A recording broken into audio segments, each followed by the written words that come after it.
तीळ म्हणजे काय तर तिळामध्ये स्नेह असतो. स्नेहामुळे ते अग्नीला अर्पण करतात. कारण की संस्कृतामध्ये तेलाला एक शब्द आहे स्नेह. चिकट असतं ना ते. तेल जे असतं ते मुळात तिळाचंच असतं. त्या 5 देवतेची उपासना सांगितली. सुखाचा विचार करताना महाभारताने सांगितलंय अर्थागमो नित्यमरोगिताच प्रियाच भार्या प्रियवादिनीच वश्यश्च पुत्रो अर्थकरीच विद्या षड्जीव लोकस्य सुखाने राजन. नित्य अर्थागम म्हणजे डेली प्रॉफिट. त्याच्यानंतर अर्थागमो नित्य आरोगिताच आपली हेल्थ चांगली राहिली पाहिजे, आपलं आरोग्य चांगलं राहिलं पाहिजे. आणि हे सगळं सांगितल्यानंतर प्रियाच भार्या प्रियवादिनीच आणि आपले मुलं बाळ हे सगळे आपल्या ऐकण्यात राहावं. आणि अर्थकरी विद्या म्हणजे आपण मार्केटमध्ये जी विद्या सध्या चालू त्याचं शिक्षण घ्यावं, अशी अर्थकरी विद्या पाहिजे. ही संस्कृती असं सांगते की आपण आनंदाने जगावं, सगळे सुख उपभोग घ्यावे, कुठे रडत पडत आपण जाऊ. नंदाम शरदशतम मोदाम शरदशतम, आनंदाने 100 वर्ष आपण जगलं पाहिजे निरोगी. मग ह्याच्यासाठी काय तर ह्याच्यासाठीच विविध प्रकारच्या आराधना सांगितल्या.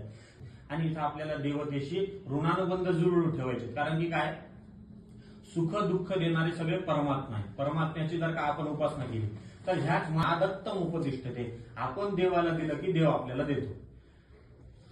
द्रौपदीच्या हातचं रात्री राहिलेलं पात्राला चिकटलेलं एवढूसं पान खाल्लं आणि त्यांना पुण्य काय दिलं, 1000 ब्राह्मण जेवते. दुर्वास मुनींची कथा आहे महाभारतामध्ये. एवढूसं खाल्लं त्याला एवढं दिलं. भगवंत काय म्हणतात, तुमच्या जीवनामध्ये जे तुमचं सर्वस्व आहे, माझी जेवढी ऐपत असेल, माझी जेवढी शक्ती असेल तेवढं आपण भगवंताला अर्पण करावं. म्हणून भगवंताने गीतेत सांगताना सांगितलंय पत्रम पुष्पम फलम तोयम योमे भक्त्या प्रयच्छति.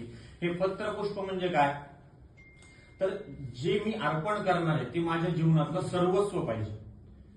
मुष्टीभर भोई घेऊनी त्याची भेटी लागी गेला, शुद्ध भाव देखोनी गाव सोनियाचा दिला. एक मूठभर पोहे घेऊन सुद्धा मग गेले भगवंताकडे, पण भगवंताने काय दिलं, अख्खं सोन्याचं नगर दिलं. कोणत्या तरी बँकेत एवढं व्याज मिळतं का, मूठभर सोने त्याच्यावर एवढं. तर भगवंत काय की मी जे अर्पण करतोय भगवंताला ते माझ्या जीवनातलं सर्वस्व पाहिजे. आणि आपण अर्पण करतोय म्हणजे आपलं नाही येते, ते त्याच आहे. त्यांनी फक्त आपल्याला सांभाळायला दिले. म्हणून धर्माय यशसे चार्थाय आत्मने स्वजनायच पंचदा विभजम वित्तम इहा मूत्रच विंदते. भगवंतानी मनी मॅनेजमेंट सांगितली एकादश स्कंदामध्ये. 5 प्रकारे आलेलं धन 5 ह्याच्यात विभागलं पाहिजे.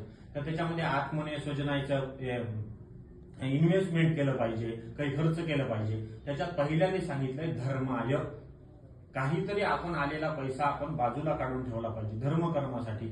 अन्नदान म्हणा, काही म्हणा, जे आपल्याला शक्य असेल. ह्याच्याने काय होतं तर आपली संपत्ती वाढत जाते. दानाचा मुख्य परिणाम आहे आपण जेवढं देतो, नादत्तम उपदिष्टते, जेवढं देतो त्याच्या दुपटीने येत असतं. जे आहे नरुदेह माध्यम सुलभम सुदुर्लभम, एकमेव मनुष्य जन्म असा आहे ज्याच्यामध्ये आपल्याला मोक्ष प्राप्त करून घेऊ. त्या सगळ्या मनुष्यासाठी त्यांनी काय सांगितलं, ह्या उपासना सगळ्या आहेत ह्या फक्त मनुष्यासाठी, आपलं कल्याण करण्यासाठी ह्या उपासना सांगितल्या आहेत. आणि उत्तरोत्तर ह्या उपासना जशा आपल्याकडून होत जातात तसा तसा आपला उत्कर्ष होत जातो. आणि उत्कर्ष जसा जसा होत जातो तशी आपल्यातली